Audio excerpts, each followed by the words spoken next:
Hello and welcome to this episode of the Corporate Escapists TV show and podcast. I am your host, Christina. Can I just say how freaking amazing it is to have you on the show, the most beautiful person in the world, Miss Suzanne Reid. Thank you so much for being Ah, here. oh, thank you, Christine. It's a pleasure to be here. Oh, I have been so blessed to have you sort of like in my circle, and we've sort of known each other and got to experience your magic at retreats. And like you are just one of the most beautiful, nurturing human beings, and like really honored to, just to get to know you and to experience what you do. Oh, look, thank you, Christine. Um, just as you were saying that, I was kind of like just reflected back 20 years ago of the woman that I was. Mm. And although I think I've always been caring and probably sometimes too loving, I think my experience over the last 12 years has really changed who I am. And I just have a lightness now that I never thought that I could, which is then obviously taking me into the work that I do now, which is holding people in their grief. Yeah. So most people who know watching the show, I get so carried away. I get so freaking excited about my guests that come on. So I'm going to hand it over to you. I'm going to let you introduce yourself properly and let people know of all the magic gifts that you actually share with this world. And then we can dive into some beautiful conversation. Yeah, thanks, Christine. 12 years ago, very unexpectedly, my husband and I had just been on an amazing 40th birthday holiday to Mexico. We were planning that we were going to buy a villa in Mexico, and I was working corporate, he was working corporate. We had amazing jobs. We hadn't had children, but it was still on the radar. But when we got back from that amazing holiday, he started to decline in his health. He went and did this like half marathon, ultra, I don't know, fitness thing. But when he came out of it, he was really, really sick. And what we then found out on the 13th of September 2013, he was rushed to hospital. I was actually in Bundaberg working and I'd been away all week. I had told him to go and get blood tests. On the 14th of September, he was diagnosed with acute myeloid leukemia. So it was a huge shock to both of us. Through the next 6 years, we always held hope that at some stage he would survive this. It was very aggressive. It was like kind of the worst leukemia that you can get. But he was a fighter and he was fit. And the doctor said that, there was 25% chance that all people would get through, or people do get through that type of leukemia. He started to relapse in that next year and he had a bone marrow transplant that nearly took his life. But again, he went into remission. But 2.5 years later, he then got the leukemia back again. He then relapsed another two times. And then, unfortunately, on the 10th of June 2019, he lost his fight. His body was just so consumed with cancer. We think he had secondary cancers. I never got them tested because, there was no point. And so then, at 46 years of age, I became a widow. 6 months before that, we'd moved to this beautiful property, which I still live at in Kenilworth, 2 hours north of Brisbane. And so here I was, up here on 35 acres. I had a dog and some chickens, and my husband had died.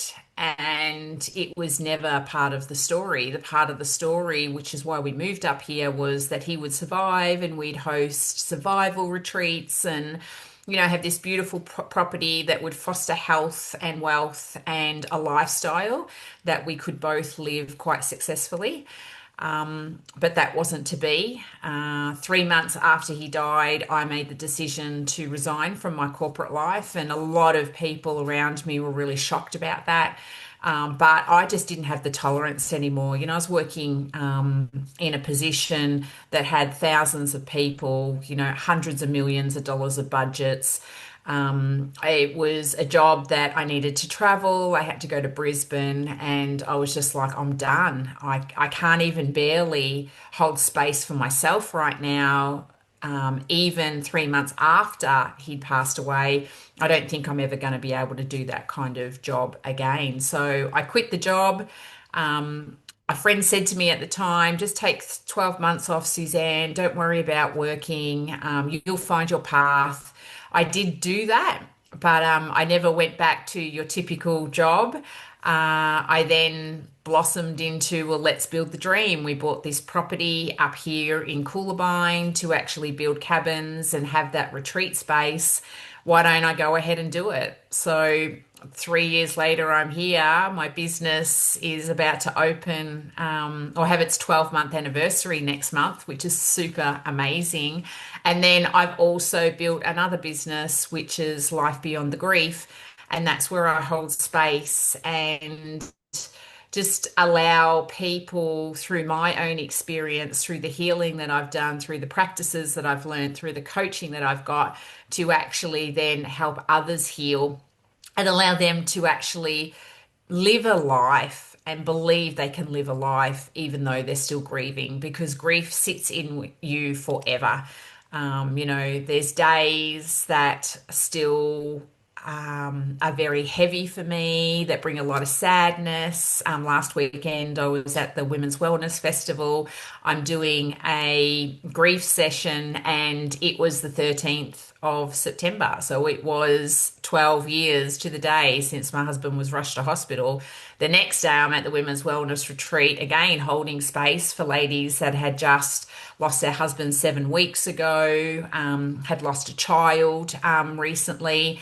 And that was the date that, my late husband had been diagnosed with leukemia. So it's really interesting how these anniversaries come up, but I always seem to be in the right space with the right people, with the right community to then be able to hold space for others. So it's So been a true. journey. It definitely has. And one of the things, I think whenever we've gone through certain things in life, we obviously now have the ability to have so much compassion for humanity. And, that a lot of people don't see it as a gift at that time, but it's now a gift that you now get to pay it forward, to Mm, so many other people. And, to hold space for somebody going through that immense emotion, because like you said, it comes and goes, and you think you're good, and then you see something, you smell something, you hear something, and yeah. it just sets it off. And a lot of people go, well, how long is this going to last for? But it's infinite, because of the Mm, love that you've shared to that human being. yeah, it is, Christine. And I didn't understand that. Like when I was given the title widow, I didn't know any other widows. Like widows to me were in their late 70s, 80s. And it was unfortunate if somebody had lost their husband in their 60s or lost their wife. There was nobody in my age bracket. There was nobody I worked with. I didn't have a community of people. I knew some people, and I would then end up knowing some people that would lose their husbands from the same disease. But even then, they were older than me, and I just did not know how to manage grief. I knew that there was going to be probably a lot of crying. I knew that there would be some hard days. I was expecting that there'd be times where I couldn't get out of bed or didn't want to have a shower, or, then there were other days where I just drink excessively just to get through the pain. But I didn't realize it was going to last for as long as it did, especially in the deeper grief stuff. And that after year one, year two is actually the hardest year after loss, because everybody who's in your community around you, they're empathetic towards you, they want to care and love you, but they go on to living their life. And that's not saying that they're not good people. They are very good people. I had a beautiful support community around me. but they have to go back to their normal lives. They can't keep coming 2 hours north of Brisbane to see Suzanne because she's still deep in grief.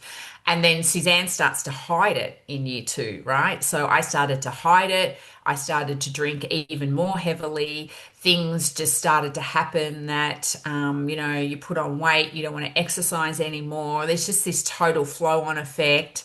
I'm kind of half lucky because I don't live anywhere near takeaway shops. So I didn't go the full junk food on the couch. But there were days that, I'd be saying to my mum, yeah, no, I'm okay, I'm okay. And she'd be saying, are you really okay, Suzanne? Because all my family lived in Melbourne and they still do.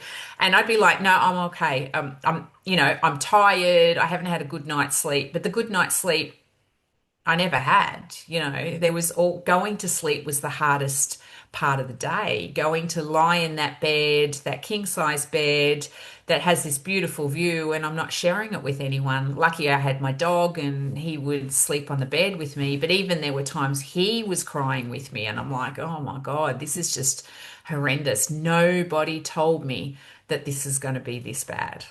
Mm. One thing I've like been talking a lot about is that when we start to share our stories, we need to share it from like a healed, empowered place. And I Mm, know that like with grief, I don't know whether or not you're ever fully healed because there's always different layers that are actually going to come. But what sort of helped you to now be able to, share this story with such empathy and grace, but like it's a very empowered place because when you share it from empowered, that's when you get to make the impact mm, because we're mm. not sitting in that victim mentality anymore. Yeah, exactly, Christine. I'd say that when I look back, and I call this the foundation. So this is the foundation of who I've always been. I've always been, I held a very important job in corporate. I was there for 25 years. I was well respected. I didn't get there and I wasn't able to do the things I did without having a sense, a level of resilience, a level of empathy, because there was lots of empathy that was needed in that job. There was a strength, there was courage. So I had these underlying traits that and through that corporate world, I'd also been, bullied, and I wrote one of my books on that. So I think that gave me the foundation to then say, I'm never going to give up. And although I had a couple of moments where I was after a really big drinking session, I was driving home from Brisbane and I did take myself to the Nambour Hospital. I thought I was going to run up myself off the road and kill myself. Like I had those really dark demon thoughts, and had it a couple of times here on the property as well. But there was still a rational mind within me, and there was still a fight and a hope, and I still had a dream that even before my husband had died, I wanted to fulfill it. But you know, there is a level that you've got to go, well, what else? How am I going to cope through this? And I engaged a holistic counselor to actually then help me through that deep seated pain, that deep those questions that I had at night, whether I still wanted to be here, whether, my journey was to actually be with him, and how do I actually then navigate that? And then there was falling out of family on his side of things. Like you said, the layers keep coming, there's relationship fallouts, there was financial heartache at one stage. So all these other little things I could not have actually then dipped back in and attached myself to that resilience and that courage again, unless I had that right support mechanism around me. So that holistic counselor, which I still see today, she's such a beautiful woman, 5 years on, and we still have great chats because, life is challenging at the best of times. Every human goes through grief. It mightn't be as deep and it might not be as challenging as losing a partner or a child, a mother, father, whatever it looks like. But we still go through grief. And so by having her around, that allowed me to then start to, one, heal a lot of the guilt and the shame a lot of the pain, the hurt, the anger, because there's a lot of anger as well. Like, why did you die? Why am I here? Why are you putting me through this? And so obviously that brought on a lot of guilt and shame and, emotion. But then on the flip side, I then also too then engaged two amazing coaches, which Diane and Michelle from those two sisters, and then they started to energetically heal me. So I had the healing of the pain, the emotion, the grief part from Pauline. And then I had the beautiful energetic, they're going to take me out of this. They're going to actually allow me to believe in myself, believe that I can build these businesses, believe that I can step back into a relationship again, because that was really important to me. One of the things that really hurt me in year three was not having somebody with me. I missed affection, I missed love. Um, and so, all through that 3 year period after he died, I put the right communities in place to then allow me to use that foundation to then step into a healing space, to then believe in myself, and then basically create my dreams and make them come true. I love that so much. I literally just did a post, a little video before saying that your vibe attracts your tribe, but your tribe can Mm. also affect your vibe. And I think it's really essential Oh, that in any situation we're in, like we have to just be really mindful because some people are just like we've outgrown them or they may mm, not be able to resonate, on the journey. And I think, we've spoken a lot about identity shifts and, with everything that you've been through, you're a different person to who you are. And I don't think that we could mm. ever be who we were beforehand because of that momental sort of change that's happened in our life. And a lot of people can't accept the new version either. Oh, totally, Christine. So, the one thing that started to become apparent probably in year two, especially going into year three, was that yes, I was becoming a different person, and I had to because if I wanted to hold on to, and this is how I reference it, Suzanne Gomes, so that was my married name with Robert. If I was to hold on to Suzanne Gomes, well, one, it was really challenging. There was lots of emotional, like, why am I the way I am? What is causing this? And the sisters actually allowed me to understand that I needed to let go of that part of the identity because it wasn't serving me. It was causing me pain, it was causing me suffering.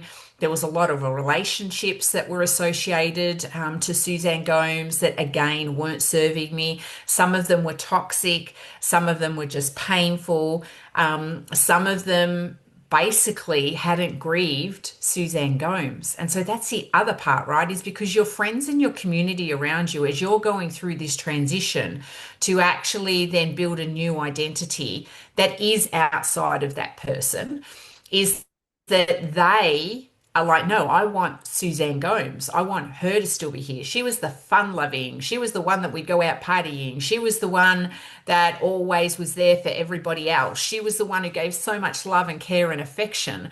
And I'm like, I can't give any more love, care, and affection. I don't want to party like that anymore. I don't want to because my drinking had gone to another level when Robert died. I wasn't just going out to party, I was going out getting absolutely blind drunk, not knowing how to actually get home to hotels, doing some really stupid, embarrassing things that I've had to forgive myself for. She can't exist because if she still exists, then she's on a like crash course. Like she is just going to, this is going to end in tragedy. So then you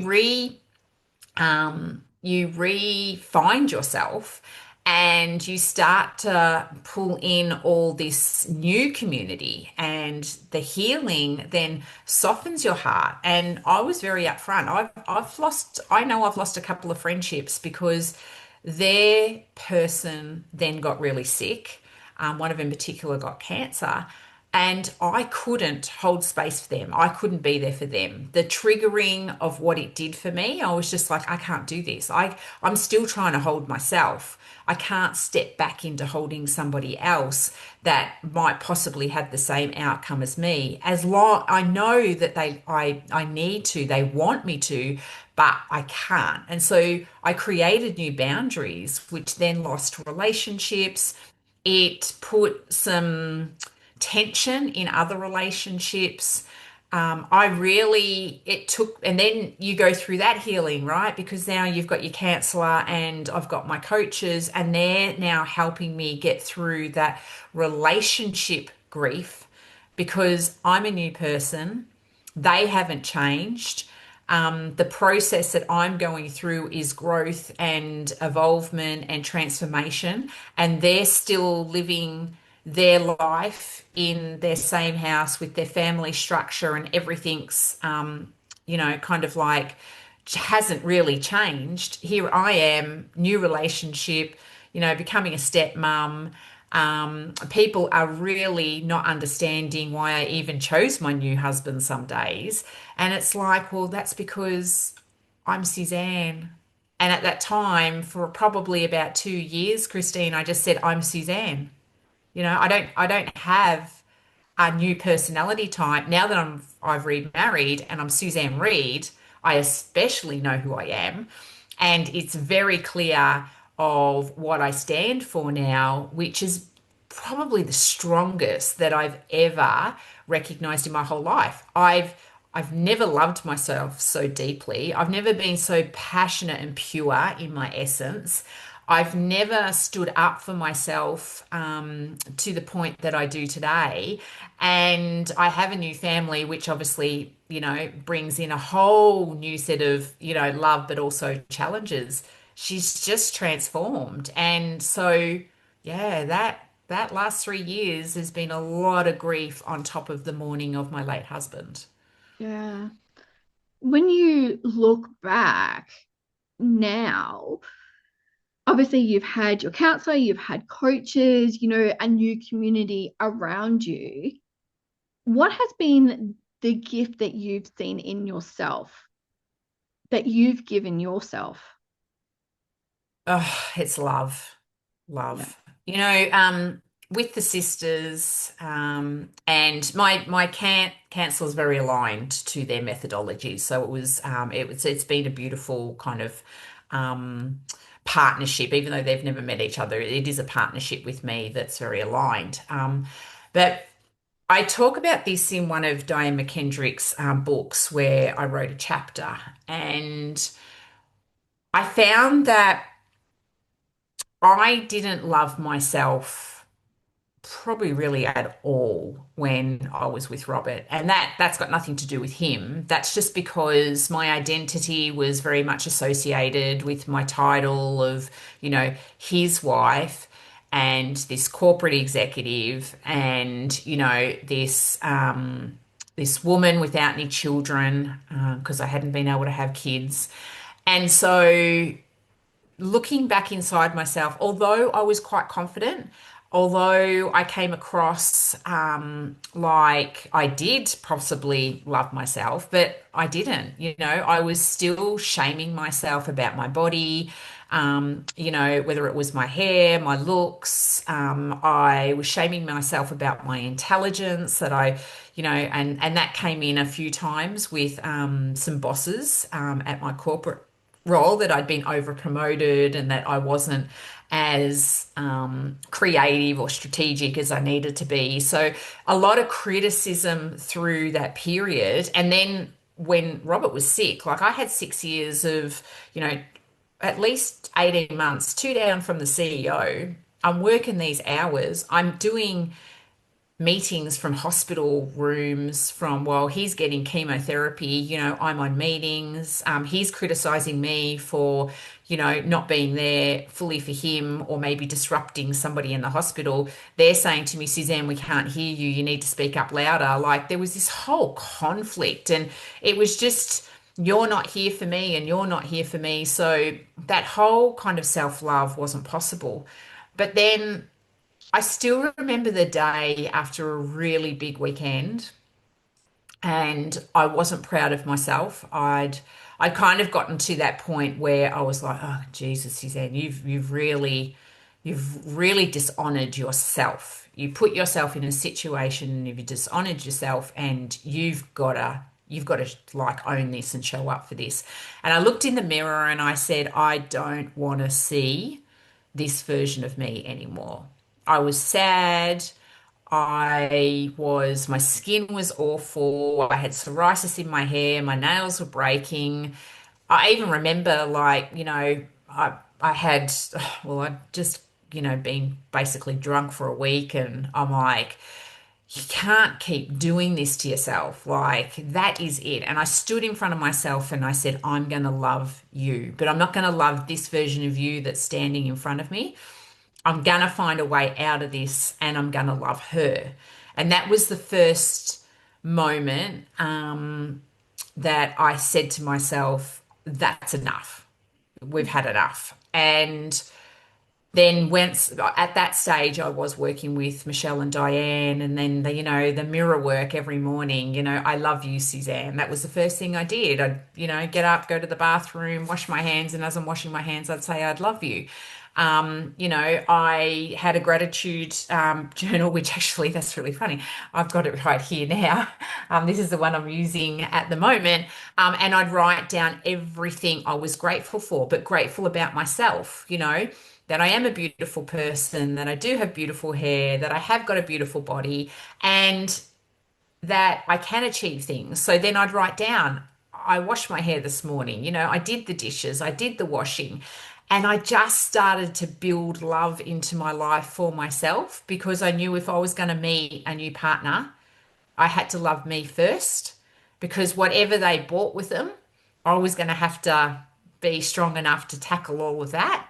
But I made I made the commitment to me that if you love yourself, then you have the ability to love anyone else and give as much love as you can.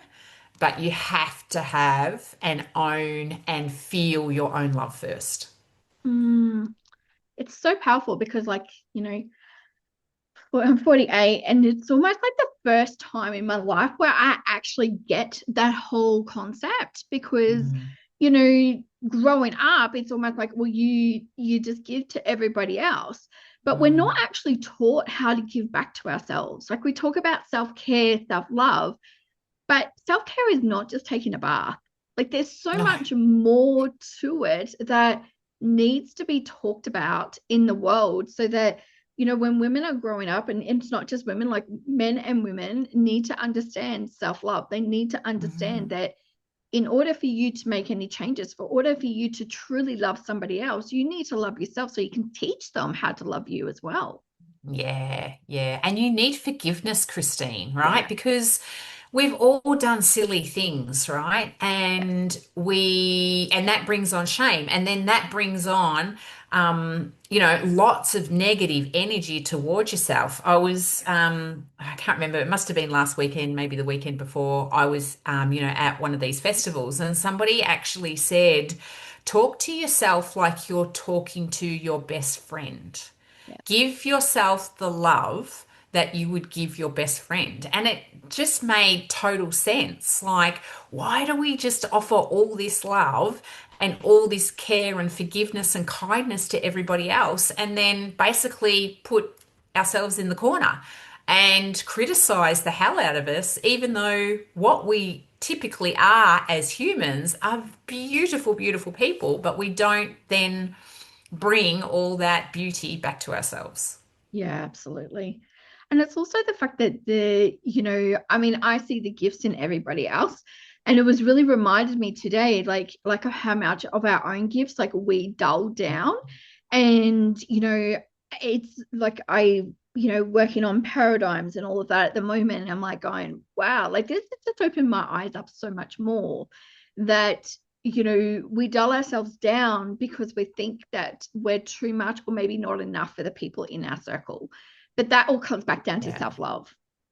Yes, it does. It does. And I think there's you know, I talk a lot in my books around, what we were given as guidance as children. In my book, From Wife to Widow, I talk about how the first death that I truly remember was my grandmother. And I still remember going to my grandfather's house with my mum in a taxi. Mum said to us, "You and Paul go out the back to play. I need to go and speak to your grandfather." At that stage, all I knew that my dad was away. My mum had made a phone call. Or received a phone call. She's crying, but to go and then tell my grandfather that his wife had died, my mum asked us to go out the back, and not to come in until we were asked to come in. So the grieving process was not something that was openly understood. As a Western society, and I say this, Australians, we're not good at a lot of things. One is grief, and the other one is loving ourselves, right? Again, as a child, we're always told to respect our elders, love our elders. Like, you think of all the kind of things that we're told as Yeah. children. Nobody, you got to love your mother, you got to love your father, you got to love your brother. You get told these things. Nobody says, but at the end of the day, most importantly, you got to love yourself. I do not remember that. And that's not a criticism to my parents. That's just the generations that have come before them. They've never known how to do that because they worked hard, right? They worked hard, they had children, they gave their love to their children. I have the conversation with my husband right now around how much love do you give to your children, but then give to yourself. Yeah. It's just not part of the No. vocabulary. It's not part of the vernacular conversation that we have here. No, not at all. And I mean, no, like on my parents, like they only did with what they had the information, back then. Mm, But yeah, it was really interesting, and I strongly remember the first death in our family, and it was not a nice. My auntie was murdered, and like, but it oh, was like a big God. secret sort of thing. Like, like where Yeah. you can't say stuff about this, and we weren't even allowed to go to the funeral. Like there was a whole heap of different things.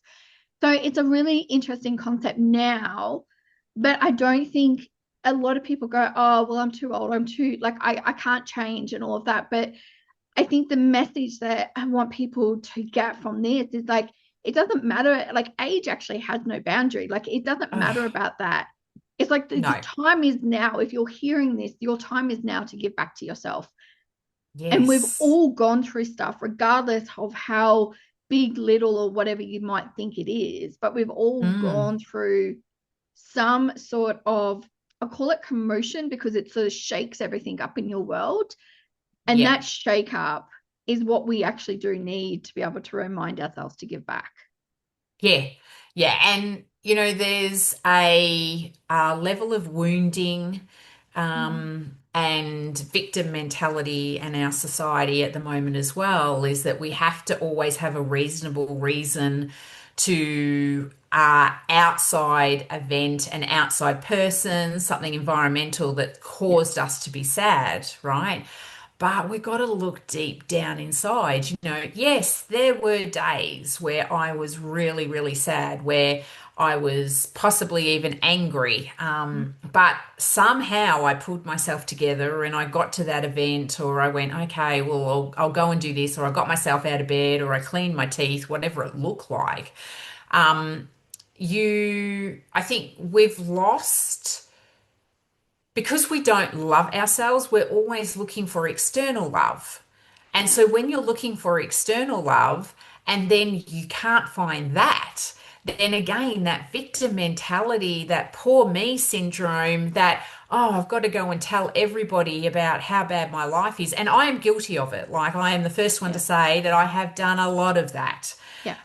The one thing I don't do though now is I don't do it now. And that's, I'm a 52-year-old woman. Yes, I've learnt through the events of my life, but I've truly kind of dug really deep and thought about it. And I thought, no, you know what? Even if I'm having the worst day of my life, there can always be a glimmer of joy.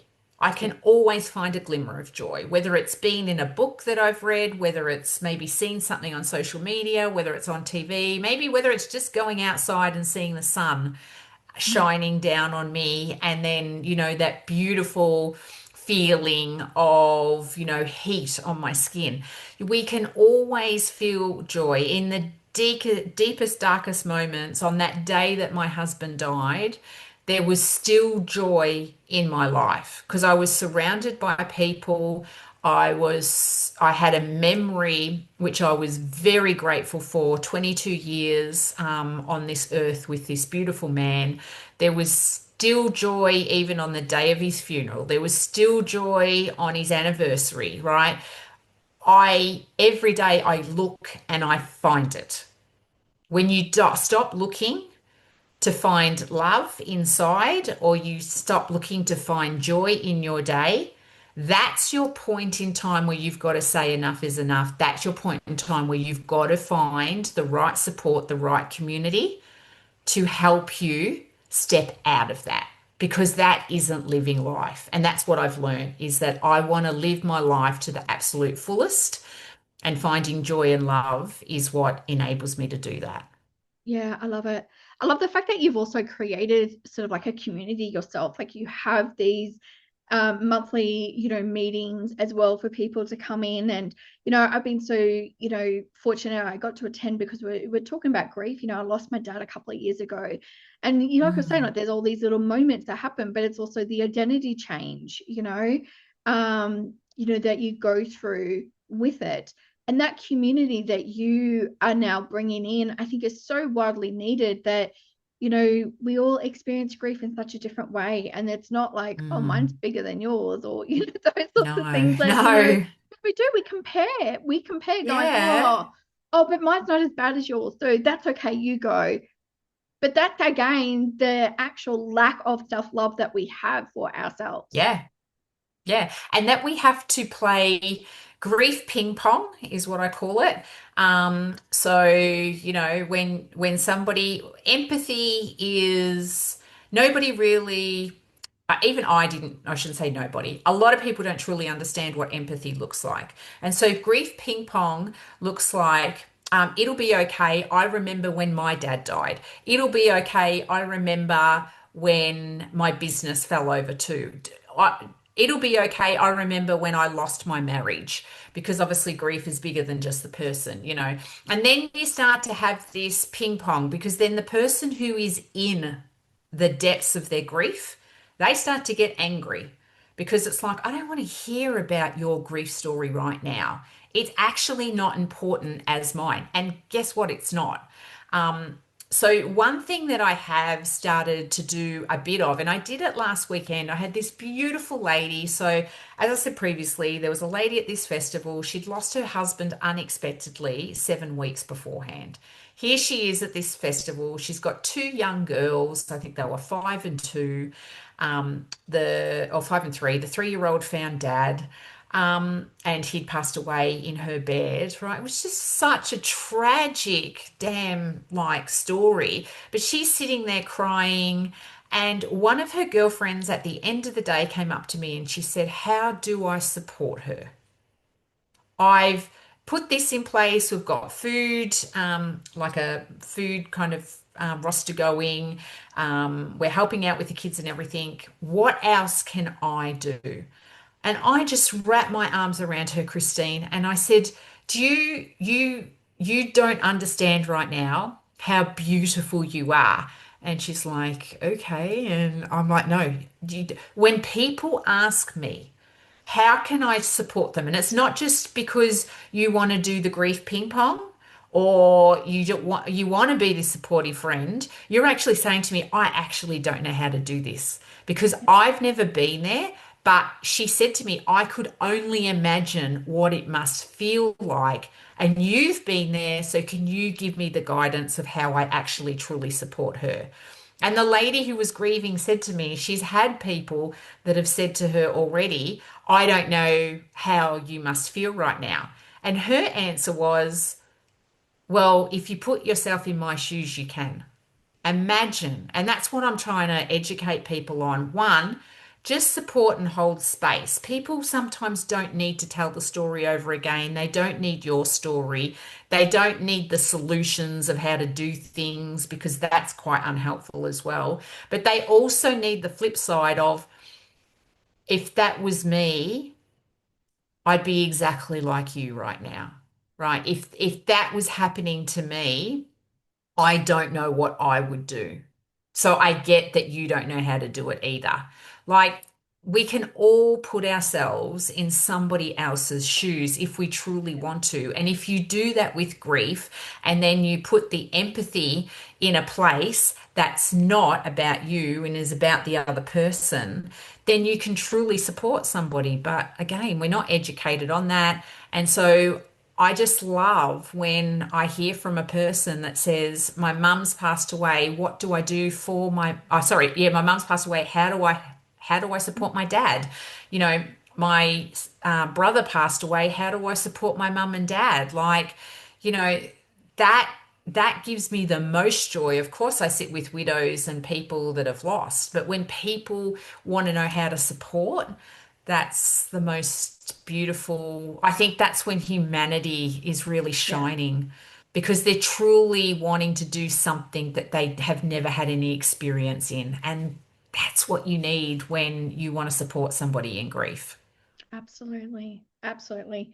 But you know how much I love, adore you. I think you're a beautiful human being.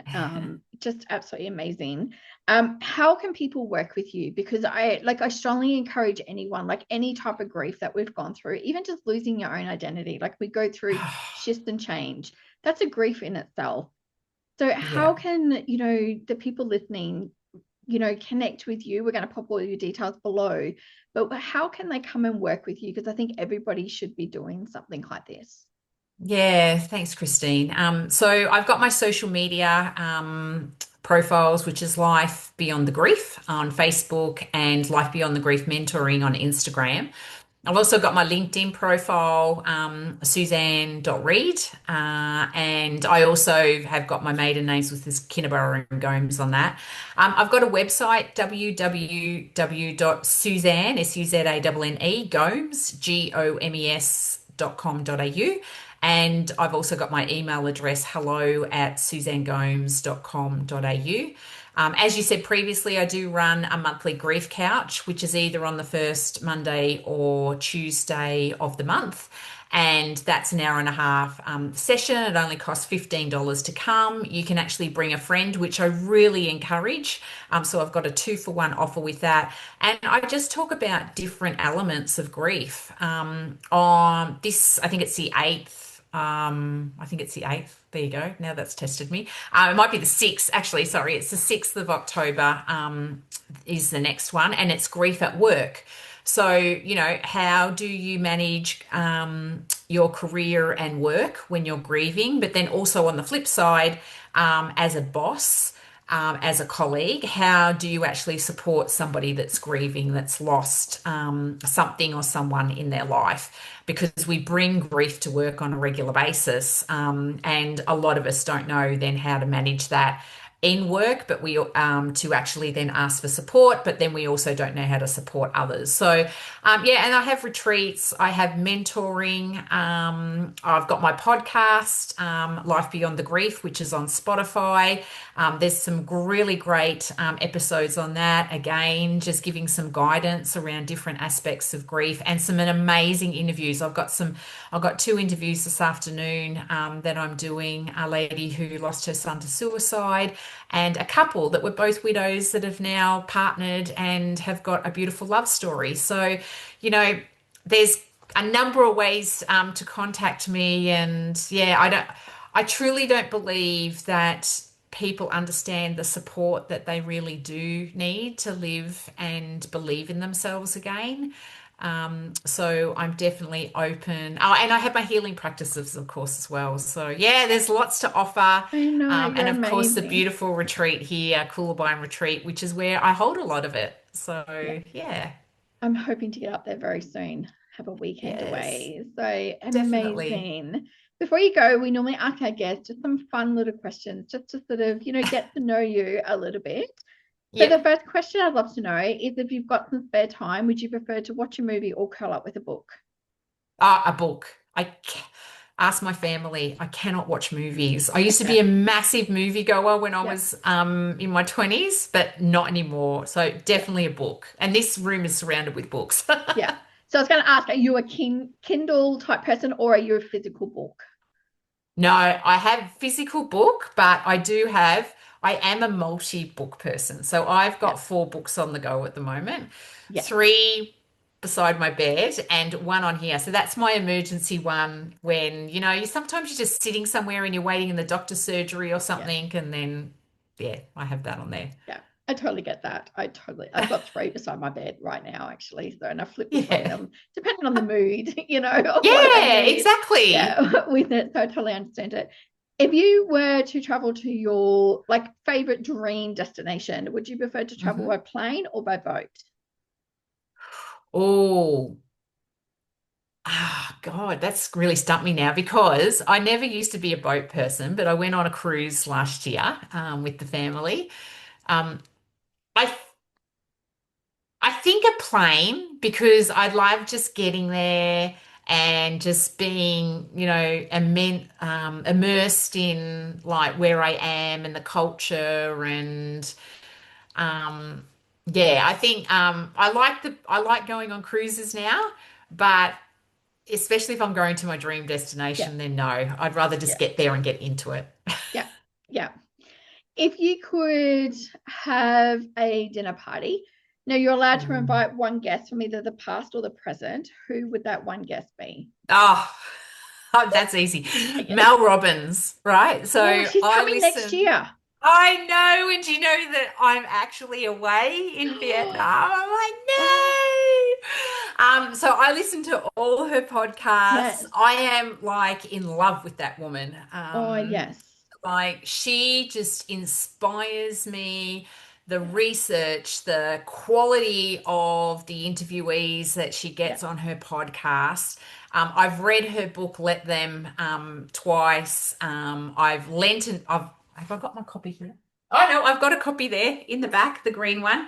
And I just love her Yeah. theory, and it really, really helped me. And I recommend that book now to anyone that I mentor. So it'd be Mel Robbins, and Yeah. oh God, I'd be holding her hand, I think, the whole Yeah. dinner. I know. I know. She's absolutely amazing with it. Now, the last question I have for you, if you could describe yourself in one word, what would it be?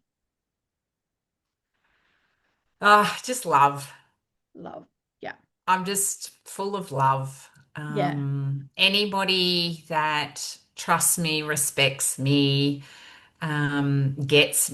gets my full love. It's really interesting. I'm visualizing myself right now and I've got this heart around me. Yeah. It's just, yeah, my heart is very full these days. That doesn't mean things don't challenge me and I don't get angry, but I always step back to love Yeah. as number one most important piece of my life. So I just think I'm full, and hopefully the listeners and the viewers can see Yeah. that I glow with love. Yeah, no, you definitely do. And you give the best hugs too. They're like so intentional. Like it's just, like some people are just like me, oh hi, like this, like you like fully embrace and like give like Oh, the best yeah. hugs. So yeah, amazing. And So I read this thing many years ago, Christine, that if you don't, an intentional hug is more than 3 seconds. mm, Now, for those out there that that just give those maybe hugs, three yeah. seconds is a long time. I'm a 5 second hugger. Oh yeah, I'm longer than that. Like you have to throw me away. So the grandkids are like, oh come on, and I'm like, Yeah. no, come on, a bit more, a little bit more. I had my little granddaughter here last night and the grandson, and we do snuggles in the bed before we get up. And she's like, Zanny, snuggle time. And she gets in and she holds me and she's like, Yeah, she just, yeah. So from that young age, yeah, I'm nurturing them to, yeah. be full of love. Yeah, absolutely. But you're absolutely amazing. We're going to pop all the details. I hope people can reach out to you below. Thank you so much for being on the show today and sharing Thank your gifts. you. Thank you so much, Christine. It's been an amazing gift to have met you and be on your show today. Thank you so much, beautiful. To all of those watching this episode, remember to live life to the fullest every single day. Love and light to you all. Mm.